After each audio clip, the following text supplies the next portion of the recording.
Shalom, perkenalkan nama saya Mario Julio Martua dengan NIM 2045125. Saya akan membaca Undang-Undang Nomor 11 Tahun 2020. Paragraf 1 Bank Tanah. Pasal 125 ayat 1. Pemerintah pusat membentuk Badan Bank Tanah. 2. Badan Bank Tanah sebagaimana dimaksud pada ayat 1 merupakan badan khusus yang mengelola hak tanah.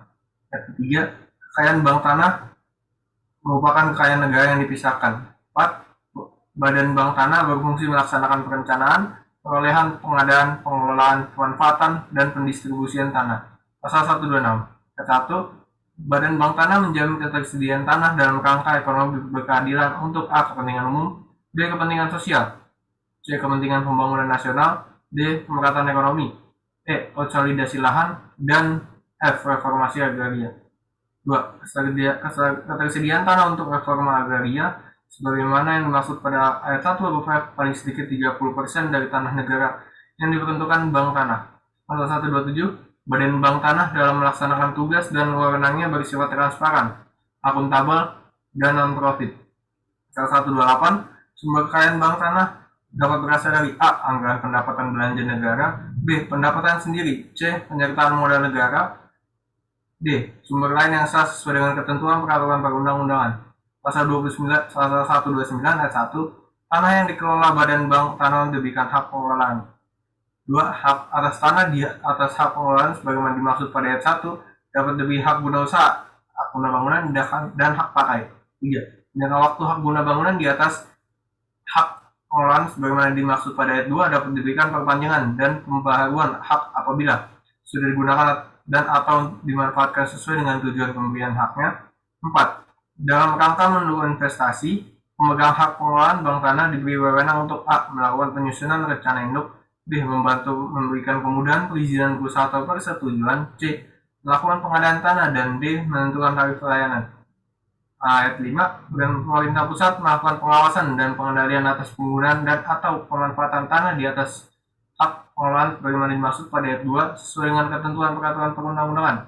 Pasal 130, Badan Bank Tanah sebagaimana dimaksud dalam pasal 125 terdiri atas A. Komite, B. Dewan Pengawas, C. Badan Pelaksana. Pasal 131 ayat 1, komite sebagaimana dimaksud dalam pasal 130 berupa diketuai oleh menteri yang menyelenggarakan urusan pemerintahan di bidang pertanahan dan menganggotakan para menteri dan kepala terkait. 2. Ketua dan anggota komite ditetapkan dengan keputusan presiden berdasarkan usulan dari menteri yang menyelenggarakan urusan pemerintahan di bidang pertanahan. Pasal 132 ayat 1, Dewan Pengawas berjumlah paling banyak 7 orang, terdiri dari atas 4 orang unsur profesional dan 3 orang yang dipilih oleh pemerintah pusat. Ayat kedua, terhadap calon unsur profesional sebagaimana dimaksud pada ayat 1 dilakukan proses seleksi oleh pemerintah pusat yang selanjutnya disampaikan kepada Dewan Perwakilan Rakyat Republik Indonesia untuk dipilih dan disetujui. 3. Calon unsur profesional yang diajukan ke Dewan Perwakilan Rakyat Republik Indonesia sebagaimana dimaksud pada ayat 2 paling sedikit berjumlah 2 kali jumlah yang dibutuhkan. Pasal 133 ayat 1, Badan Pelaksana terdiri atas kepala dan deputi. Ayat kedua, jumlah deputi sebagaimana dimaksud pada ayat 1 ditetapkan oleh ketua komite. Ayat 3, kepala dan deputi diangkat dan diberhentikan oleh ketua komite. Ayat keempat, pengangkatan dan pemberhentian kepala dan deputi sebagaimana dimaksud pada ayat ketiga dapat diusulkan oleh Dewan Pengawas. Pasal 134, ketentuan lebih lanjut mengenai komite, Dewan Pengawas, dan Badan Pelaksana diatur dalam peraturan Presiden. Pasal 135, ketentuan lebih lanjut mengenai pembentukan Badan Bank Tanah diatur dalam peraturan pemerintah. Paragraf 2, penguatan hak pengelolaan.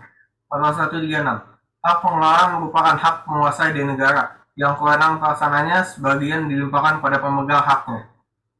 Pasal 137 ayat 1, sebagian kewenangan hak menguasai dari negara berupa tanah dapat diberikan hak pengelolaan kepada A. Instansi pemerintah pusat, B.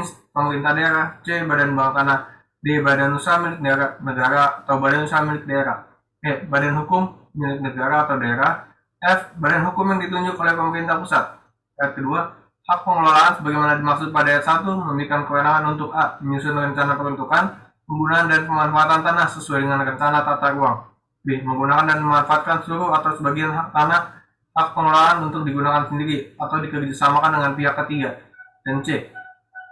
Menentukan tarif dan menerima uang pemasukan, ganti rugi, dan atau uang wajib tahunan dari pihak ketiga sesuai dengan perjanjian.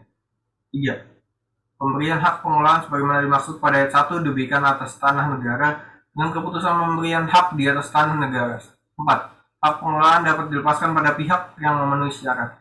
Pasal 138 ayat 1. Penyerahan pemanfaatan sebagian tanah hak pengelolaan pada pihak ketiga sebagaimana dimaksud dalam pasal 137 ayat 2 huruf B dilakukan dengan perjanjian pemanfaatan tanah.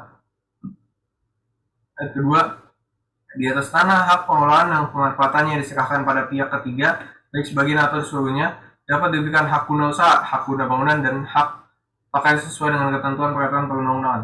Ketiga, jangka waktu hak guna bangunan di atas hak pengelolaan sebagaimana dimaksud pada ayat 2 dapat diberikan perpanjangan dan pembaruan hak apabila sudah digunakan dan atau dimanfaatkan sesuai dengan tujuan pemberian haknya.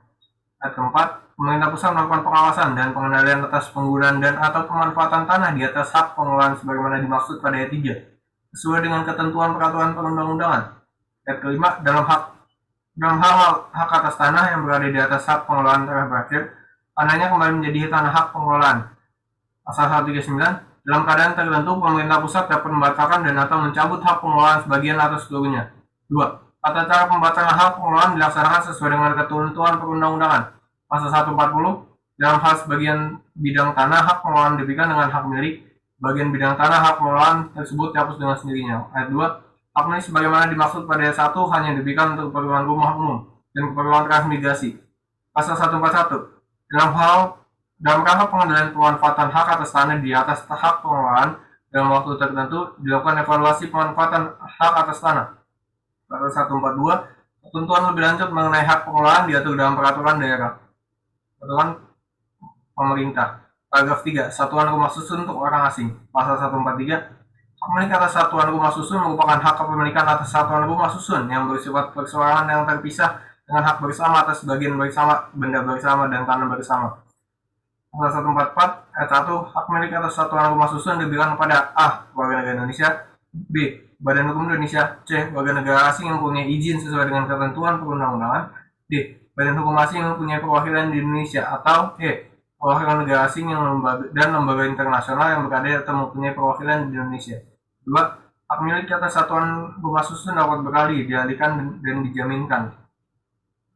Ayat 3, hak milik atas satuan rumah susun dapat dijaminkan dengan dibebani hak tanggungan sesuai dengan ketentuan peraturan perundang-undangan. Pasal 145, rumah susun dapat dibangun di atas tanah A. hak guna bangunan atau hak pakai di atas tanah negara, atau B. hak guna bangunan atau hak pakai di atas tanah hak pengelolaan. 2. Pemberian hak guna bangunan bagi rumah susun sebagaimana dimaksud pada ayat 1 huruf A dapat diberikan sekaligus dengan perpanjangan haknya setelah mendapat sertifikat layak fungsi.